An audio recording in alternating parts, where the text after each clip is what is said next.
Howdy folks, Ed here. Welcome back to Bullnose Garage. If you're a one-man band like I am and don't have any friends that can help you work on your vehicle, then you need to figure out ways to do things by yourself. And that's what today's quick tip is all about, because today we're going to be installing and using speed bleeders for the brakes.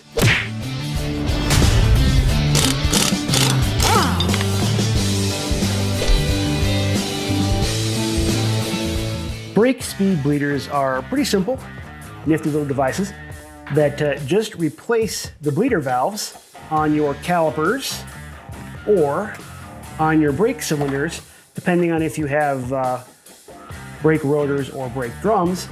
My truck has rotors in the front and drums in the back, so I've got both calipers in the front and brake cylinders in the back. So I've got to get two different sizes of bleeder screws, and that's what I've got here. Installing them is real simple, so I'll go ahead and get started. I'm going to be using these flare nut wrenches for this.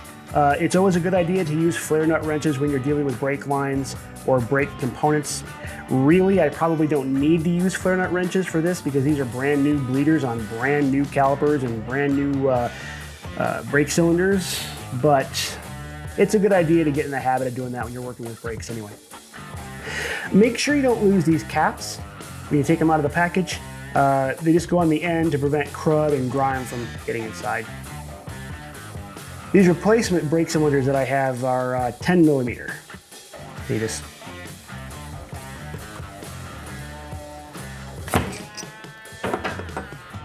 break it loose and take the old one out. And then just thread the new one in. Be careful not to cross thread.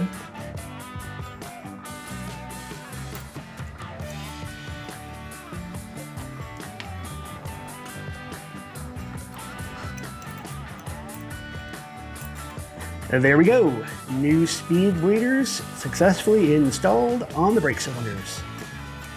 These calipers are going to be basically exactly the same thing. Again, you want to be real careful when you're putting these in that you don't cross thread.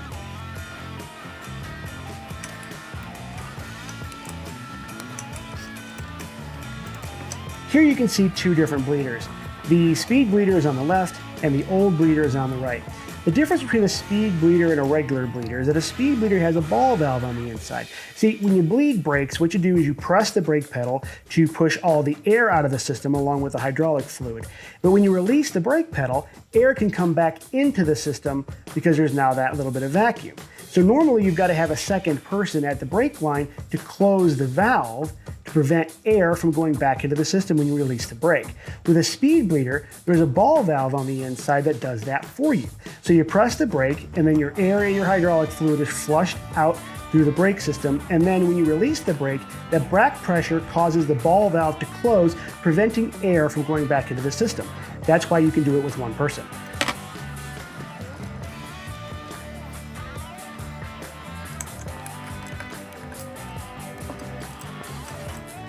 Most often you're going to be installing speed bleeders on parts that are already in the vehicle.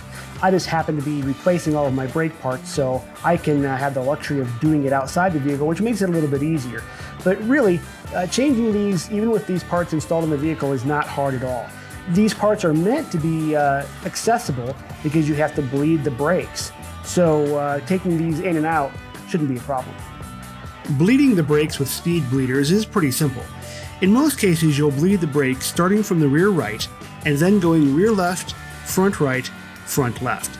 But check your vehicle manual to be sure. I'm using an old soda bottle and some clear tubing. Install the tubing into the end of the bleeder, tighten the bleeder screw all the way, and then back off 1/4 to 1/2 a turn. Now go into the vehicle and pump the brakes. You'll want to visually see no more bubbles coming out into the clear tubing. Depending on your brake system and the work you've done, this could take only a few pumps or several dozen pumps. I used a video camera to watch the bubbles and then played the video back. Once I saw a video with no bubbles, I knew the bleed was complete. One of the issues I had was that my front left bleeder screw was a bit loose in the caliper, causing air to come in around the threads and making it so that I never got a pump without air. To solve this, I tightened the screw a bit more, probably to about 1/8 of a turn from full tight, and added some Teflon tape to the threads. This allowed me to fully bleed the system. And that's basically how to install and use speed bleeders. Man, I gotta tell you that speed bleeders are worth every penny. It's so nice not having to worry about finding someone to pump the brakes for you while you crack them open and shut them down again to get all the air out of your system. It's nice just being able to do it yourself. I know sometimes it's hard to find someone to help or to get conflicting schedules together, especially, right now, I'm not sure when you're watching this, but the whole COVID thing is in full swing, and it's hard to get people to come by and help you out with projects like this. So speed bleeders are definitely worth the money.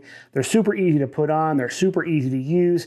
They made this brake job that I'm doing on this truck a whole lot easier. Hey, if you want to check out the brake job that I did on this old truck, make sure to check out those videos. I'll have the links in the description to all 3 parts. I did a basic brake check, changed some parking brake cables. I did the entire rear brake redo and the entire front brakes, including hubs and rotors and calipers and the whole bit. So I got videos and all that stuff.